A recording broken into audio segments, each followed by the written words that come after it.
Hey guys, I'm Dwayne Estes, Executive Director of the Southeastern Grasslands Initiative. Today I'm coming to you from Rock Island State Park. I'm sitting here joined by a friend of mine named Pringle's Aster, Symphyiotricum pilosum variety Pringlei.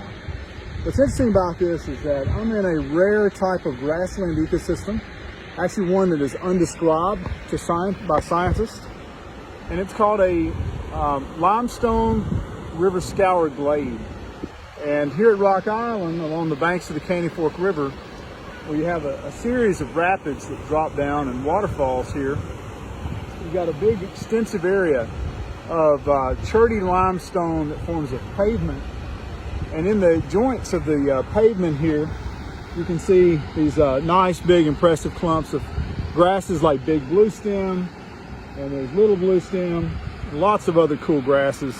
In fact, we'll just walk around a little bit and show you just an incredible sight.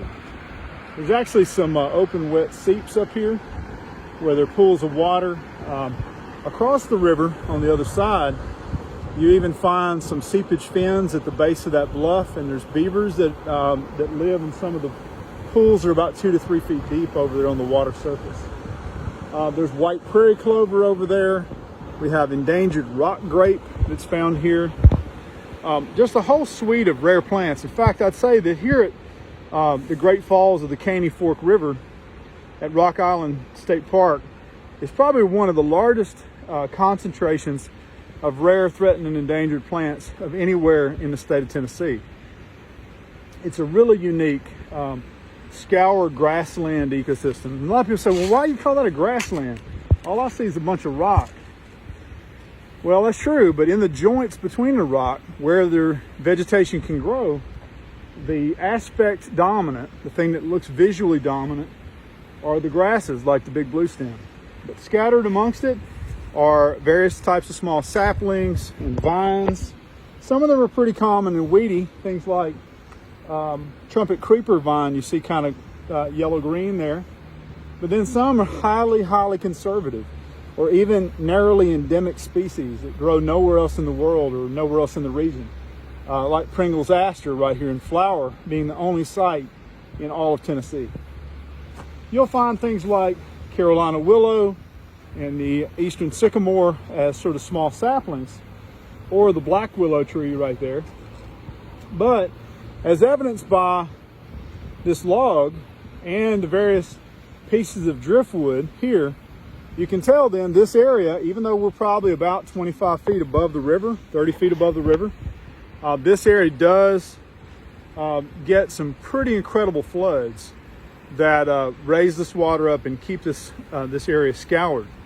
So between the occasional scouring flash flood in combination with the near absence of any kind of soil except in the joints of the bedrock cracks, that's what helps to keep this area free of tree growth, and therefore promotes the growth of species that are adapted to being able to withstand such harsh conditions. And in that case, it happens to be mostly grasses and wildflowers. Now, there's one other thing. This isn't just any kind of grass. I think I mentioned that it's kind of a type of big bluestem. But what we're beginning to understand is that big bluestem is quite variable. So the big bluestem, if you were to see it out in the Great Plains or in the Missouri prairies or even in West Tennessee, oftentimes in prairie restorations, can be 8, 10, 12 feet tall. If you'll notice, what I'm standing beside here, it's only about 4 or 5 feet tall. It's a much lower growing type. One of the other characteristic features of this one is that at the top of the inflorescence, usually has 2 spikes at the top. A lot of big bluestem in other prairie regions of the state have a cluster of spikes, usually 4 or 5 at the top. Also, these leaves are very narrow compared to typical upland big bluestem. And if you were to take a look, these leaves are not only narrow, but they're really smooth. The sheaths are smooth.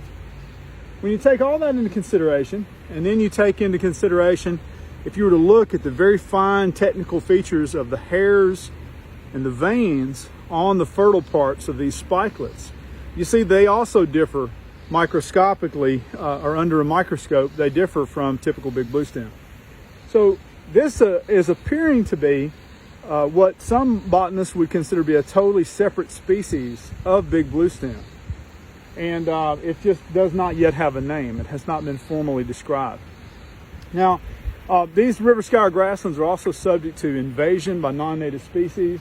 So Sericea lespedeza, which is at home in a lot of upland grasslands, also is finding its way in here. It's not super problematic yet, but one of the things that is problematic, especially downriver in some of the shrub-dominated zones, is a type of Asian shrub called Deutzia scabra. Deutzia is really becoming problematic. In fact, it's one of the very few places I've ever seen in the southeast where it actually is showing high invasive tendencies. So I'll leave you with just a cool glimpse at what is a globally endangered community. And it's made even more endangered by the fact that just downstream around the bend of that river, there's a lake which was created probably in the 40s, which impounded and flooded a lot of this kind of habitat downstream. Likewise, upstream from here, there's a dam that was created about 100 years ago that flooded some of this habitat upstream. So now what we have is just a very small sliver of a zone of a river that's the closest thing to what this river would have been like in the 1800s. And unfortunately, the rest of the river has been so impacted by two different dams and two different lakes that this is all that's left. And the natural flows of the river then have been altered. But beyond that, even before that destruction happened, this still would have been a very rare ecosystem because it's really unique to this actual river, the Camry Fork River. This example of a community with this combination of species is found nowhere else on the planet. So the Southeastern Grasslands Initiative is working to help understand this ecosystem. One of my former graduate students, Mason Brock, did his master's thesis research here to document all the species of plants.